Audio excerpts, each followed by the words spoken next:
Laki-laki itu nggak usah takut kehilangan istri, laki-laki itu nggak usah takut kehilangan yang lain-lain. Kalian tuh cukup takut kalian kehilangan uang kalian.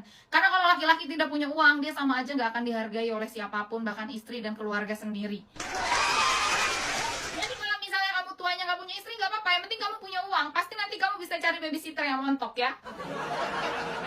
Betul itu Mbak, iya. Jadi laki-laki tuh nggak usah takut ya. Misalnya dengan nanti pergantian kehidupan bagaimana gitu ya. Misalnya tiba-tiba istri kamu minta cerai, tiba-tiba kamu bertengkar, tiba-tiba keluarga kamu menjauh, tiba-tiba tidak ada orang yang peduli sama kamu. Nggak usah kamu takut perihal apapun itu di dunia ini ya. Laki-laki itu hanya takut jika dia tidak punya uang. Kalau misalnya kamu nggak punya uang, nggak ada orang yang respect sama kamu, nggak ada orang yang peduli sama kamu, nggak ada orang yang mau dekat sama kamu. Tapi kalau kamu punya uang, kamu nggak ada istri, kamu nggak ada yang peduli, kamu nggak ada keluarga, kamu bisa bayar orang lain untuk mengurusi kamu. Atau bahkan kalau kamu mau menikahi babysitter yang lebih montok, boleh-boleh aja, yang penting kamu punya uang, betul gak? Jadi laki-laki itu nggak boleh miskin. Kejam kan dunia? Memang seperti itu. Kalau misalnya jangankan orang lain, ya orang kadang pasangan sendiri aja, ada uang abangku sayang, nggak ada uang abangku gulung, bener gak?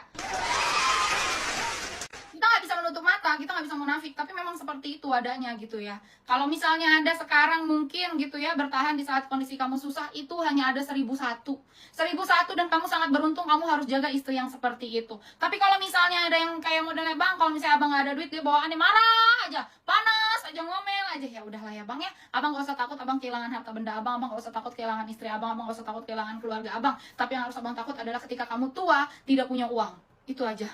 Atau misalnya ketika kamu sendiri kamu tidak punya uang, itu aja guys. Kalau kamu nggak punya uang, udahlah, jangan harap akan ada yang nengokin kamu di masa tua, jangan harap ada yang nolong kamu di masa tua, jangan harap ada yang peduli sama kamu di masa tua, dan jangan harap ada yang ngurus kamu di masa tua. Laki-laki ya, nih dengar nih baik-baik ya, makanya ini benar nih gua ngomong nih,